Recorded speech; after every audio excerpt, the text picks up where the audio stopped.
This show is based on all my work I've done over the years in 29 Palms and Wonder Valley. I've always been fascinated with finding objects that have a sense of history, even if I don't know what that history is. And this is a lot of different works coming together in one place. The thing that has fascinated me for years in Wonder Valley are the abandoned, they're called Jackrabbit homesteads. I got the book that Kim Stringfellow has written about the Jackrabbit homestead, so that's my primer on everything about it, highly recommend it.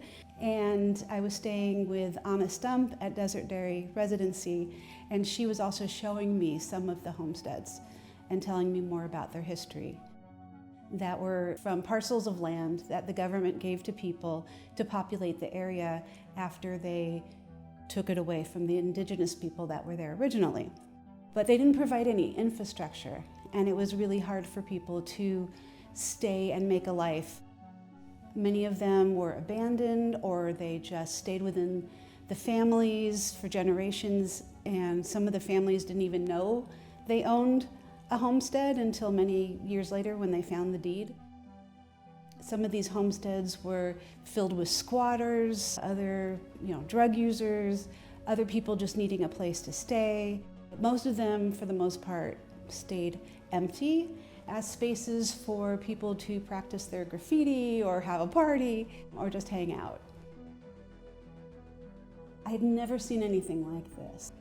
Being in touch with all that really gave me a sense of space, a sense of history, and I wanted other people to experience that. I wanted to create this installation that includes sound and objects and to recreate what I was experiencing there. The process of creating, of constructing and deconstructing was actually very emotional. For me to create this, I needed to have a narrative. I realized who the family was that had first moved in and built the house. And as I was putting up the wallpaper inside, I was thinking of the woman who originally lovingly picked out this sweet wallpaper with little pale hearts on it and stenciled vines, and how she was putting it up, and she wasn't very good at it because she hadn't done it before, but she was able to cover up her mistakes, which was my experience. I had never put up paper wallpaper before. And then when it was time to destroy some of it, I was really holding on to the dreams that this family had, and I was tearing the wallpaper, I was damaging it, I was kicking holes in it, and I started to cry because I felt so sad for the family that had lived there and had dreams and hopes and wishes and plans that had been washed away with everything they hoped it would become. And it kind of parallels what I imagine the families were doing originally. They got this deed of land, they come to this new place. It's the American dream we hear about all the time that doesn't have the support to make it come true. So it's not an original story in that sense, but it's very specific to these homes in the desert.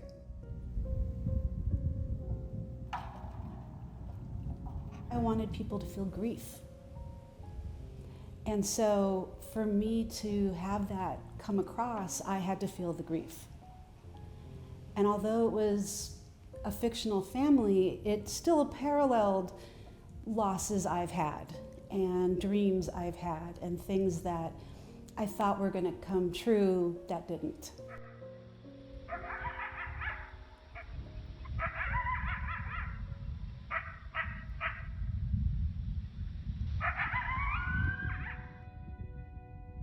When I go into a residency, I don't know what I'm going to find. I don't know what I'm going to take a picture of. I don't know what I'm going to paint. So I really have to spend some time when I get there, feel what it's like. The weather's always different, even going back to 29 Palms. This last time I was there was a monsoonal storm, and that's why I have the rainstorm. Everything on the audio is something that I recorded. I create based on what I experienced there.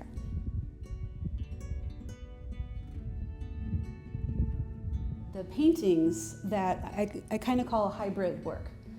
which are based on photographs I've taken, and then I paint whatever it is that I took a picture of. And then the found objects that are there are then put on that board as well. As a found object artist and also a painter, to be able to combine that is something I really enjoy doing. I wanted to make creating this space as authentic as possible. I have pictures where there's a chair that somebody spray painted a stick figure on.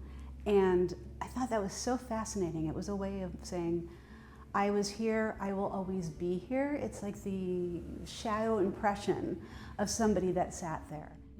There's also another picture where there's a stuffed animal. And I want to say, all the pictures I took, I didn't touch anything. Nothing was manipulated by me. It was exactly how I found it. I've been taking pictures for years, as long as I could remember. And I've never printed them out and presented them. And it's very exciting to see people responding to the photographs. The small 5x7 pieces are my counterpoint to how overwhelming the installation can be. Because you come in and that's what you see, and when you turn around, there's these small pieces that instead of bringing all the objects together and creating this space, it's taking each item, making it precious and giving it a platform on its own. I love the dichotomy between looking at everything as a whole and falling in love with one bottle cap or one can lid, and really looking at that each item has something about it, not just a history, but each item has a look of age and beauty that it only can have after aging. And that, to me, ties into how our society doesn't really value aging. We're doing everything we can to cover it up. So by taking these rusty, broken pieces and giving it this pedestal, this platform, I'm saying these are beautiful too. These old items with history, but there's an importance and a beauty to that item. And aesthetically too, the color of rust is probably my favorite color. And there's so many colors within the rust. It was fun to take these individual pieces and kind of highlight the different colors they had. Each one was very unique and purposeful. I have a couple things of graffiti that are kind of an homage to some famous graffiti artists that are LA based. There's also little Easter egg graffitis. My kids' names are in there underneath things. And shoebox is on there somewhere. And there's other things under the layers. I wanted it to look like it had been around for a long time and different people came through doing graffiti at different times. That part, it was pretty fun, I have to say.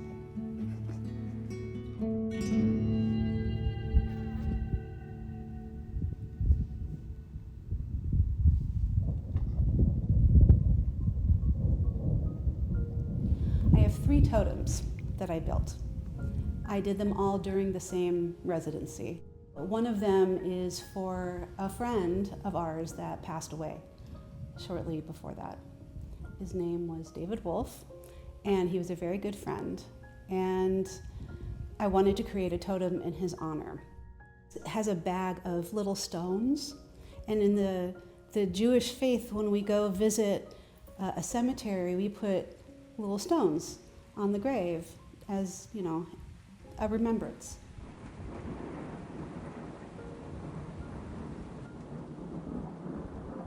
I had a lot of help with getting this here.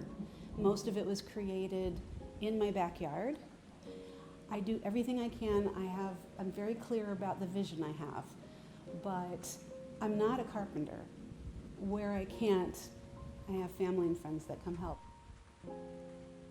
I've been told by someone that I've created a group show, basically, because there's so many different aspects to it.